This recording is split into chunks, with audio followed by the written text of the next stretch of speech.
Fear and greed run through the wire. Candles climb and then expire.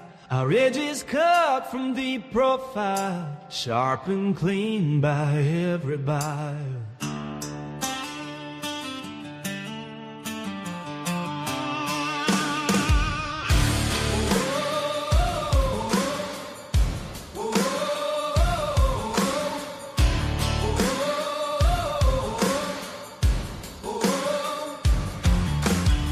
He conquers the markets, he turns water into wine.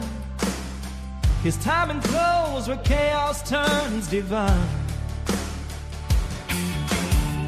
Cut sharp enough to time the sign. Yeah, this man's no common trader. He commands the market's numbers. We call him Chef Bailey. The market bends beneath his flame. Fear and greed run through the wire. Candles climb and then expire. Our edges cut from the profile, sharp and clean by every buyer.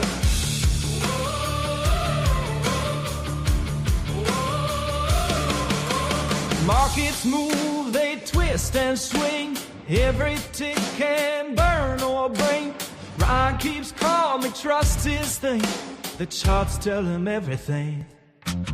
But when T1 makes ding, ding, ding, the futures spread their hidden wing. And he is ready for anything. Vic's still looking like a restless king. Ready to stop guessing and start growing as a trader. Welcome to Vici Trading Solutions, a community built by real traders for serious learners. We don't just post trades, we teach the why behind every move. With a full education section and daily breakdowns, you'll start seeing the market like a pro. You won't be trading alone. Inside the Vici Discord, you're surrounded by committed traders, from futures pros to rising crypto specialists, all learning and winning together. Gain first access to our exclusive indicators, powerful tools used daily by hundreds across TradingView and beyond. These aren't gimmicks, they're built to sharpen your edge. Each morning, our founder posts a full trading plan for the S&P 500 or NASDAQ and calls out the levels he's watching live. No fluff, just clarity. Education, tools, community. Whether you trade futures, stock, or crypto, Vici gives you the foundation and firepower to grow. Join Vici, trade smarter, conquer the markets. Well, welcome back, everybody. It is 2026. This is the first real trading day of the year, in my opinion. First real trading day for me, anyway. So I hope everyone had a fantastic little break there. I know that some of us, including myself, we kind of traded a little bit towards the end of the year, but things were slow, and they always are every year around December. So if you don't know this, this is one of the time periods where you can essentially take the last 2 weeks off of the year, go on vacation, spend some time with your family, recharge your batteries, and do that whole number. So usually it's a good thing to do. So I didn't go anywhere, but I just spent a lot of time with mom, spent a lot of time at home, and it was good. So as you know, we took a little break from the streams, and I got to be honest, I'm a little rusty. So you'll have to bear with me today. Just kind of getting back to using this platform again and everything. It's a little off. So, just kind of bear with me as I'm starting to get my bearings again here. So I hope everybody made a New Year's resolution to start the year off right. I know I've made a few commitments myself, which we can talk about later. Maybe some people will chime in and tell me what they've been doing and the things that they want to do for trading as far as 2026. I am offering free 30 days of the Substack for the whole month of January. Just check the link in this post. If you've not signed up with Substack before, you can go down there and get a free month for January. So certainly worth it. Start the month out profitable, start 2026 the right way, and go from there. So as usual, if you have not followed me on the social media channels, please do. We're looking at Substack, TradingView, X, and YouTube. It is the same across all the social media platforms. Ryan Bailey Edge, check it out, follow me. I try to stay relatively active on all of them, we've got some new indicators on TradingView. There's some on there for everybody. Certainly suggest if you use TradingView, you should go in there and grab what I can. If you are currently a Substack subscriber, I have a couple exclusive indicators like the 80% rule, and also something that we called Algo V, which is something I use all the time for ATR support. Please feel free to shoot me a DM with your TradingView handle, and I'll get you on those, no problem. Once you're on them, you're good. So I'm not removing anybody or it's whatever. It's like, it's part of the perks is something you get. So I have tried to be a lot more active on Substack notes lately. So for my Substack people, getting a great response out of Substack, more so than X. X is just, I don't even know what to say about that. It's just a cesspool. Everything's clickbait. It's all bullshit. And so it really is frustrating me. I think this year I'm going to make a strong pivot into Substack. So if you are currently a trade plan user or whatever, I am going to try to really start focusing a lot on Substack and Substack notes, and give those people who are focused on what we're doing the best attention possible. So, definitely make sure you do that for sure. So with that being said, let's get into the day. So the day was really interesting. I mean, I expected a lot more out of the day. As you know, we did the weekend review on Sunday, and the plan was fine. It worked out great. I mean, everything was the way it was, but we started the day off with a ridiculous gap up, and we continued to push. And it was kind of lackluster in the afternoon. Once they made the push after 10 o'clock, we just sat in the range. And so we'll go over the day, and then I wanted to talk about a few things that I'm looking at outside of the S&P, of course. As a new year, I'm starting to kind of check things out and see what opportunities are out there. And it looks like there's a few. And throughout the week, I will start releasing exactly what I'm looking at trade position wise, and kind of go from there on stuff that is outside the S&P. So let's go ahead and just get into the day real quick. And it was really interesting, like I said, and it just a little abnormal to be honest. And when I show you this, I think you'll understand what I'm saying. So this was the current market context from the weekend review. This is my weekly TPO, as you can see here. So we, basically the trend status, I told everybody, hey, listen, we're still pointed up. I talked about it in the Discord room again today. We didn't lose on the daily or the weekly time frame, and we're still pointing up. And if you guys recall in the weekend review, I also talked about how I put a tweet out there and on Substack notes. If we closed below 83, that we were in trouble on the weekly. They ended up saving it for a big push in the day. And then, of course, we rallied. So not a surprise there with the stick save. And so all that came to fruition. We were actually negative gamma a couple of days last week, which led to some nice volatility. And we actually started the day with negative gamma today. And that was a big pivot point that we're going to talk about this afternoon, which is a huge level, guys. I include these in the options levels, and on, if you're a Substack subscriber, you get them every morning. On Mondays, I actually put them out there for everybody on both Substack notes and also Twitter. Something to absolutely, keep tabs on. The options levels are great. And one of the biggest levels on the map, and it's just one, but is the gamma flip level. And so that was a level that we'll talk about this afternoon. And just so everybody understands what negative gamma is for those who are new or what have you, basically negative gamma is, so when you are a market maker, and I was for many years, okay, so I understand what market makers have to do, okay? So when you become a market maker, you essentially stop trading direction. Okay, you don't give a shit about if it's going up or down. Usually a market maker is delta neutral. He is basically stealing the spread, and he is arbitraging essentially very small ticks, and he does that quite a few times a day. Okay, now the gamma level is essentially where dealers are forced to go long or go short. This is a very pivotal level that essentially changes the nature of the market makers' actions, through the day. So, for instance, today we had a negative gamma level that was, let me see, where was that? I'm losing my train of thought here. The negative gamma level was at 69.45. Well, we came up to that this morning. We bumped our head, and they basically kind of stalled out. And once we pushed above that area, then they used it as support. Well, there was a reason for that. Essentially, we squeezed up into their level, and they were basically trying to keep this from going higher. But once this ended up pushing higher, they had to flip positions, and they go from selling to buying, which creates essentially a move in the indices to go along with the flip. And so that's just how it works. And so negative gamma is a huge level for you guys to keep in mind. When we are in a positive gamma regime, we are more than likely bullish, and we have relatively low volatility. Okay. When we are in a negative gamma regime, that means we should be looking for rotation both ways and really, honestly, some down move. Now, it doesn't always work out like that. Like, as you noticed today, we started the day negative gamma, yet we squeezed super hard today.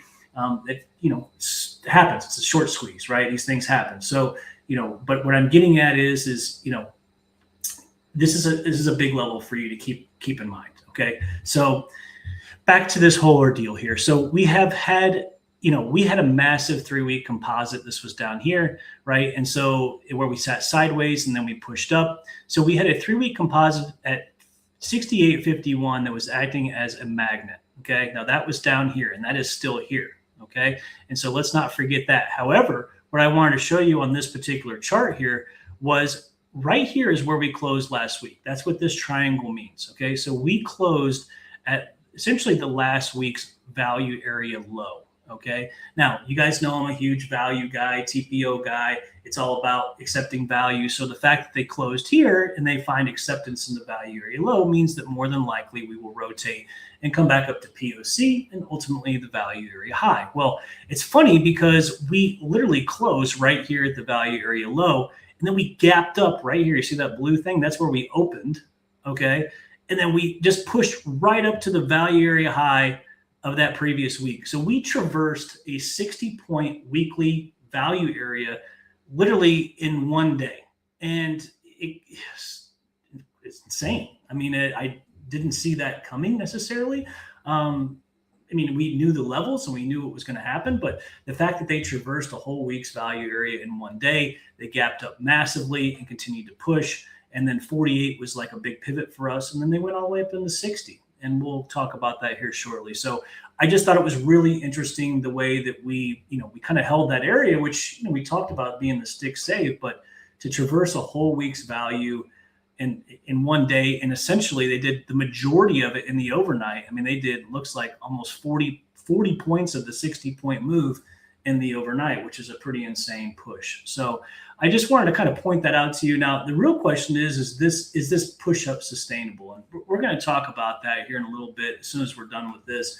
I just wanted to talk about the rest of the stuff from the trade plan. And then I'm going to pull the charts down, and we're just going to get into a little bit because I'm kind of looking at this, not necessarily scratching my head, but, what is the day going to bring? And I think a lot of it's going to be based on where we open tomorrow. Okay. I mean, it's, who would have thunk that they would have been super excited? The market was super excited about us stealing another country's oil and arresting their president. So they got super hyped over that.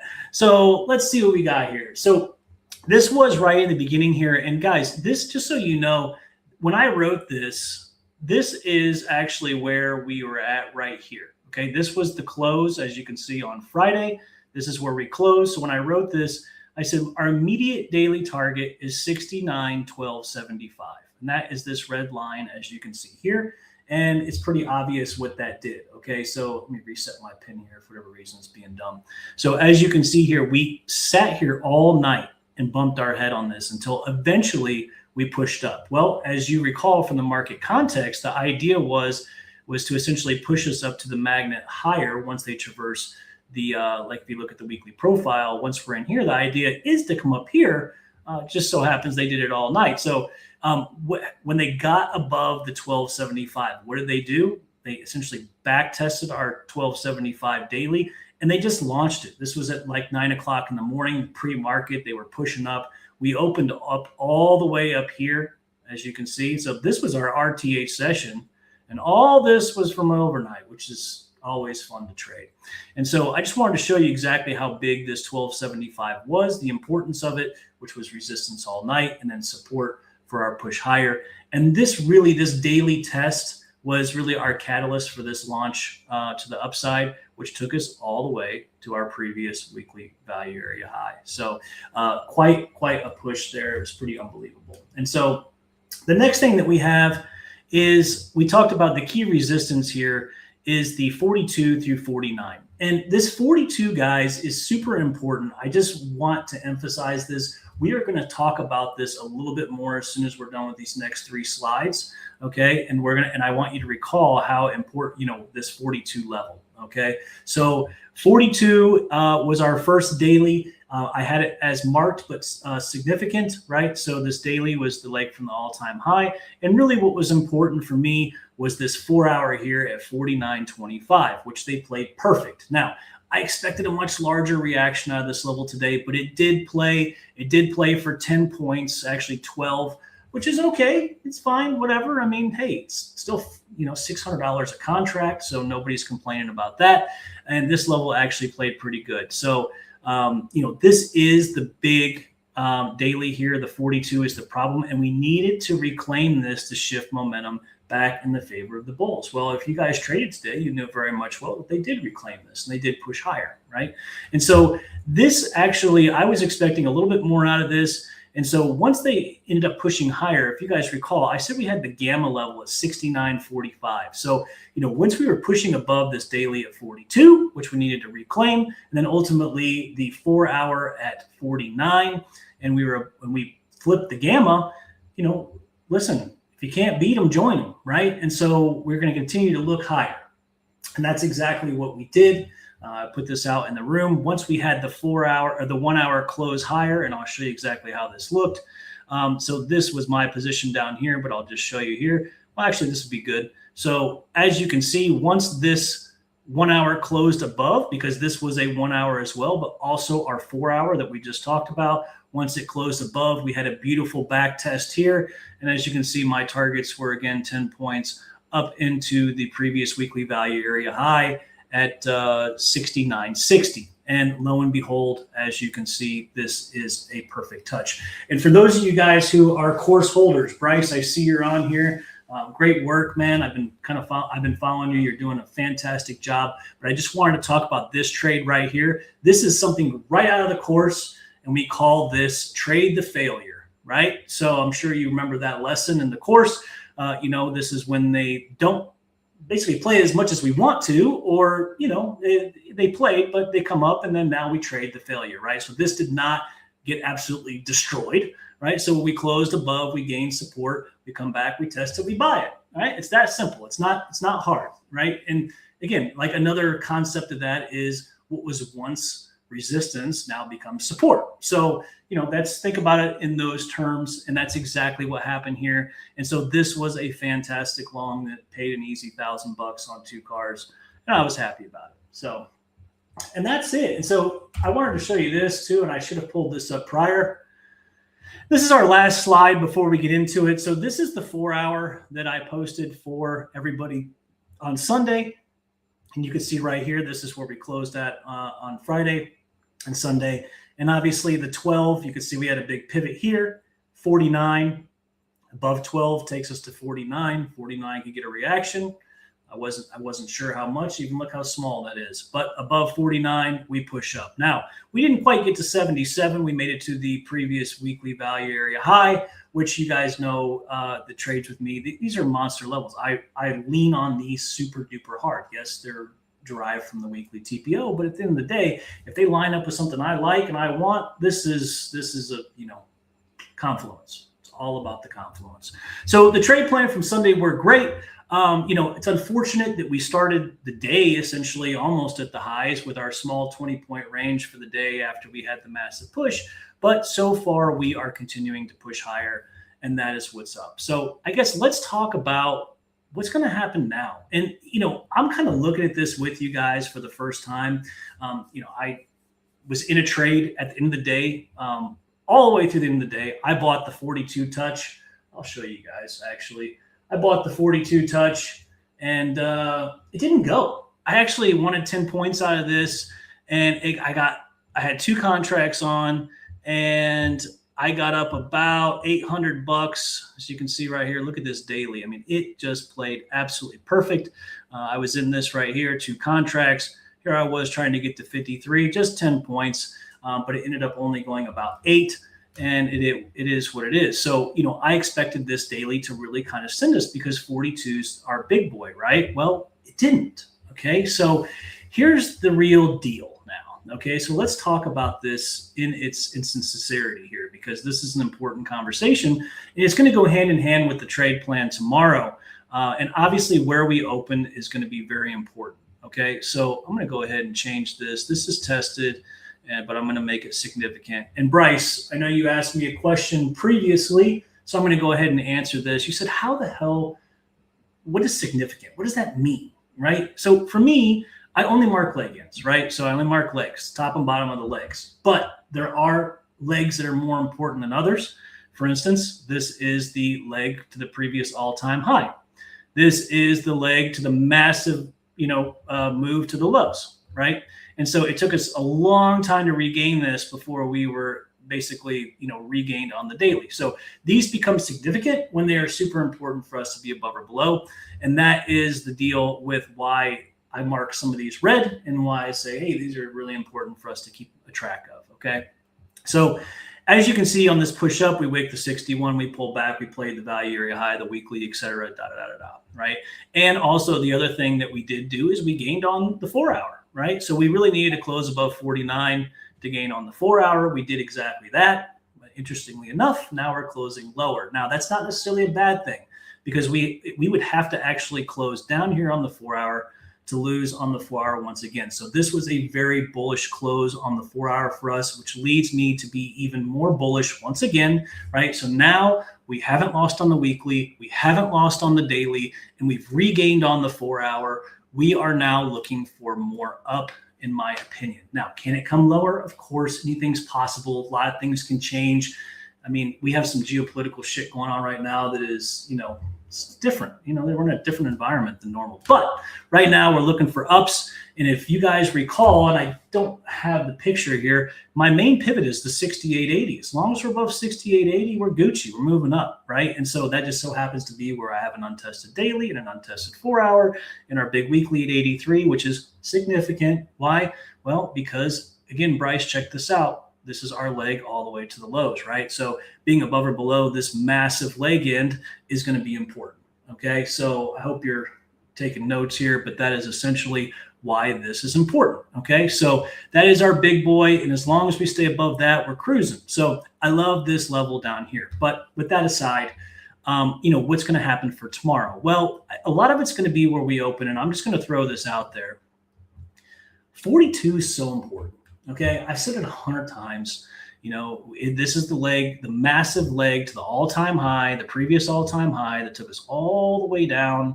What is that? Like, I don't know, what is about 10%, something like that. Maybe not 10%. I don't know, a couple hundred points, whatever, it doesn't matter. I'm not in the mood to do math. So anyways, really what's going to be important tomorrow is where do we open? Do we open above or below 42? Okay. And, we started the day with a massive gap. I was shocked. I mean, I'll just show you on SPX, and those of you who traded today are probably well aware of this. I mean, this was how we started. We closed here on Friday and we started up here. I really thought that we were going to at least come down here or, clean some of this up today, and they didn't do it. And so they still might, which leads me to believe this is a very inefficient area that needs to be cleaned up. And that's SPX. It looks exactly the same for ES, which I can show you here in a second. But, we really need to keep a track of 42. Okay. This is going to make all the difference in the world for us, whether we're going to continue to push higher or not. And the thing is they went ahead and they tested it today. Okay. So there is, they have to hold it here. Otherwise, if we get below this, we could potentially come lower. All right. So I have some levels lower. I had this 69, 24, 75, which is all right. It's okay. It's not my favorite. And the reason that I'll show you why it's not my favorite, I think this is great that we're talking about this, because it's hard for me to sometimes put all this in the trade plans for you guys, because, a lot of this is like, I don't want to say gut feel, but, it's like it's circumstantial, right? And the reason I say that is because this is a nice level. Okay. And when you're like, well, why is it nice, Ryan? Well, let me show you why it's nice. Okay. I actually took this long. This played for 10, 12 points. As you can see, it was resistance here. It was resistance here. So if we come down, this is actually a pretty decent spot to try to take a long. My only issue with this, and again, my biggest issue with this is it's right dead center in the middle of the gap, right? So, and I'm not saying that they don't play half gaps all the time. They absolutely do. It'd be silly for us to, say that they don't.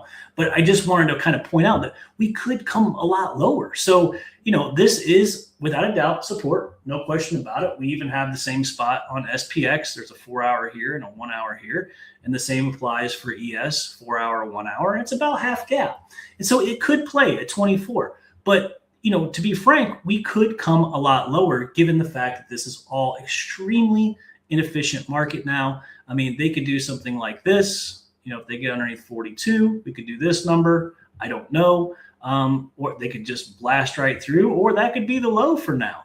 But the thing is right now, other than 24, I've got this ugly ass 1 hour here at 09, which I don't like. And then I've got this banging ass 68.80 that I love. Okay. This is the juice down here, in my opinion. It's a 4 hour, it's a 1 hour, it's a daily. We've got the weekly here. We want to see this play and get back above 83 for the mojo, and then essentially back above 91. 91 is our other big daily, which we've talked about quite a few times. And I actually just showed it to you guys a second ago. 91 is our big November leg down again. Significant, right? Why is it significant? Well, shit. Look at that move down, right? That's a massive leg end to that move down. So being above or below this, and if you notice, they've saved this. They have not had a daily close since we've gotten above it. We have not had a daily close below the 91 yet. Why? Because it would be extremely weak if that happens. Okay. So watch this 91 as we approach this area, especially if we come down here, you want to see 80 get back above 91 for the daily close. Okay. So that's that on ES. And again, we'll see where we open in the morning. I mean, anything can happen. Okay. Anything can happen. And do I like 24? Yeah, it's all right. It's cool. I might even take it. I might risk 5 points on it. It seems all right to me. So the thing is, my confidence level, when I rate these things, I kind of give it all like a grade in my head, right? I'm like, oh, this is an A+, this is a B trade, whatever, right? That is not an A+ for me. Okay. Yes, it has plenty of touches back and forth, some confluence, etc. But unless we get like an options vol level, and clearly monthly VWAP starting to creep up into that, which, is cool. That's great. And maybe that's enough for us, to play it for a few points. I just don't know if it's going to be the banger, right? And I'm really looking for bangers. I'm looking for, right now, and just to kind of talk about this, I'm on something new right now. Okay. And I want to share this with you guys so that you understand why I keep saying this. And let me just, kind of bring this in. So look, I'm just going to shoot you guys straight. You guys know these levels are fire, right? They all play almost to the tick. Sometimes they take like 2 or 3 ticks worth of heat. Sometimes it's a point, I don't know, but they don't really take much heat, right? If we have a level and it plays, you can pretty much, it's good, right? Like your stops don't have to be too big. Okay. So for me, what I'm doing right now, we'll come back to the charts, but for me, what I'm doing right now, 2026, I've done the math. I'll do all the stuff. I'll pull it all over for you tomorrow. Right now, the 2-to-1 is where it's at for me. I'm doing 5-point stops, 10-point trades. It's a 2-to-1, 2 contracts, $500 risk, $1,000 profit, 65% win rate. That's my win rate. It has been month over month for a long time. And so for me, that's what I'm looking at now. Even if the trade goes 20 points, I'm looking for my 10 and get the heck out of the way.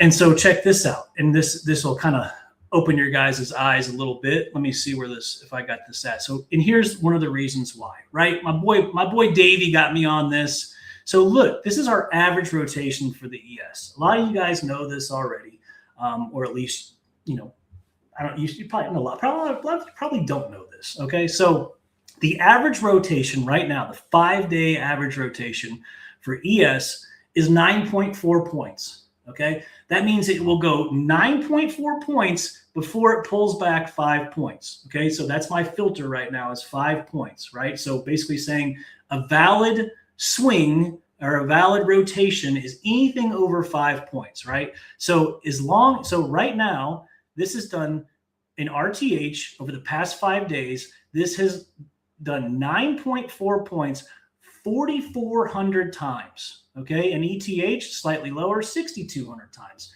But what I'm getting at is the math here, guys. The math tells us if our average rotation is 10 points, okay, and we know that these levels are super duper fire, right, and they barely take any heat if they play, you can get away with a 5-point stop and a 10-point target for the average rotation, and you get a 2-to-1 all day long, okay? So for me, I'm simply looking for 1 or 2 or maybe even 3 great 4-hour daily trades every day that I can do this 2-to-1 ratio on and just play the math, play the average rotation. And so that's my 2026, deal right now, for my, what do you want to call it? What were we talking about? New Year's resolution, right? So I'm going to do this for a month or two and then kind of see where it's at and then maybe add a runner, et cetera, et cetera. But right now I'm looking for bangers and I'm looking for 10-point guarantees. And so, let's not play around. So that's what I got for ES right now, guys. That's basically it. I will pull some stats for you guys and some math. We'll talk about that 10-point target, 5-point stop thing tomorrow. I'll work up a nice little presentation for you guys. We are really a little bit over time right now, but I want to show you one thing before I get off here. All right, let's look at this. So as you guys know, I did a post last year on Bitcoin talking about this 82,500 level. And I said, hey, listen, this is going to be a great trade. You got to, mortgage the house here, right? It's going to be a good one. Now, is it worth mortgaging the house? Not really. I was just joking around. But this is my conviction level on this type of trade here, okay? So we've got this massive leg to the high. It's a monthly, it's a weekly, it's all that. And if you recall, the post was essentially that Bitcoin's path to 100 grand, okay? And it's been percolating for a hot minute, right? So look at this thing. This is weeklies. 1, 2, 3, 4, 5, 6, 7, 8 weeks we've sat down here. 2 months we have just been sitting sideways until recently we just kind of kicked it off. And we are back up to this 94,500 level, which is actually tested. Let me go ahead and just mark it as tested as we continue to push our way up into the 100 grand. And so I just wanted to point this out to you guys that when we're playing these massive, super high time frame swings, these are the kind of trades that you just got to let work. I try to keep you guys updated on this stuff, but these are big boy trades. These are not intraday trades. These are not intra-week trades. When we're playing monthly and weekly levels, these are big time swings, guys. And so here we are once again, nice and profitable from our 85,000. Let's just see where we're at. Let's just go from here. We are currently up 15% from this move here.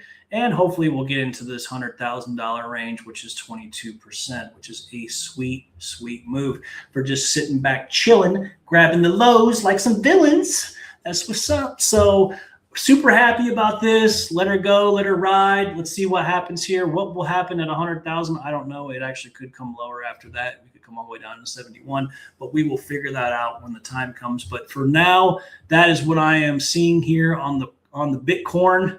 The corn looks like she's rolling. So rolling up to about the 100,000 range. This is going to be a monster spot, guys. So definitely don't overlook that. You're going to see a lot of FOMO happening and so on and so forth. You guys have the low, or at least pretty close to it at this point. So no need to chase. We know we got to pop here to get into the 100,000 range. When it gets here, depending on what your outlook is, you either trim, or if you're holding for the moon, then you just kind of keep it going. But this 102,000 area could come down here. So tomorrow we're going to get into a few other things. I actually wanted to talk weed stocks with you guys. I'm looking to get back in my weed stock position on MSOS. And I'll just show you guys here. I'll just pull it up. I think I got it here, and we'll get more into it. We'll get more into it tomorrow.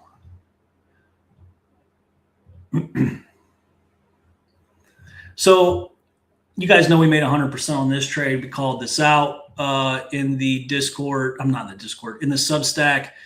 We bought here on the way up for the Trump announcement, and then we knew we had some resistance here, but really the big shout out came, as you guys know, at $3. I mean, this is pretty much where I loaded the boat, and everybody in the Discord I know loaded the boat, and we emptied our bags up here at the $7 range. And so, we made over 100% on these trades, and that was just on Moss alone. We had a bunch of other single names as well, but I don't know if you guys have been following this. I have been.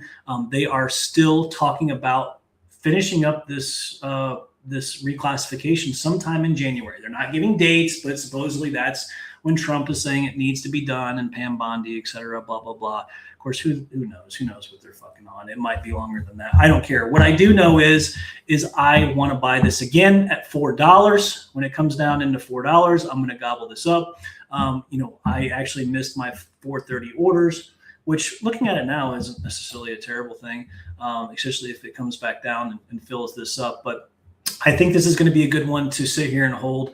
This again is not a long-term or not a short-term trade, guys. I mean, it just so happened that this one happened to be short-term because this came down and we got in and it went very shortly after. But do not expect to get in this and get out in a week. This might be a month, it might be 2 months. We don't really know. But what I do know is if this holds down here, we have an insane amount of potential to the upside for this. And I really like this spot. So for me, this is the spot where I'm looking to reload. And if I end up being a bag holder, I end up being a bag holder. So you just got to be, cautious on your risk. And obviously don't risk money you can't afford to lose. But also, if you are looking like me to hold this for quite some time, this is money that I'm just going to have parked on the sidelines. And, hopefully one day we end up here somewhere. So that would be great. As you guys know, my first target on this was actually, well, not my first target, but I really wanted $9 up here, $9.44. This is where I wanted. I still want it. I would reduce here again. This would be another 100% up here, 125%. And then obviously up in here into the almost $12 range. And after that, if I still got ammo left, I'm just going to hold it forever and sell calls against what I have. So that's pretty much it, guys. That was it. That's our first day back. Post-market breakdown. I ran a little bit over, 7 minutes over, but I gave you guys some knowledge there. I hope you guys appreciate that. Bryce, I hope you were listening. I'm glad to see you were able to attend. And again, we'll do it again tomorrow. This is every Monday through Thursday at 5 o'clock to 5:30. This one ran a little over. And tomorrow, I will see you in the morning for the trade plans. They will be in your inbox before 8:30. And we'll see where we open tomorrow. We talked about what's important. I gave you guys the leg up on all this. So tomorrow's going to be a big day for us. Hopefully we can get some volatility in the action, volatility action going on. Today I wasn't excited with today. I was really not happy with where we opened today, but hey, listen, what are you gonna do? You just take what they give you and make it work. So anyways, so it was fantastic to see you guys again. I'm looking forward to conquering 2026 with you. I hope everybody is prepared to just dig in because I am just gonna beat this market to death. So I hope that you guys will join me, and I will see you guys tomorrow bright and early. Cheers and have a great evening.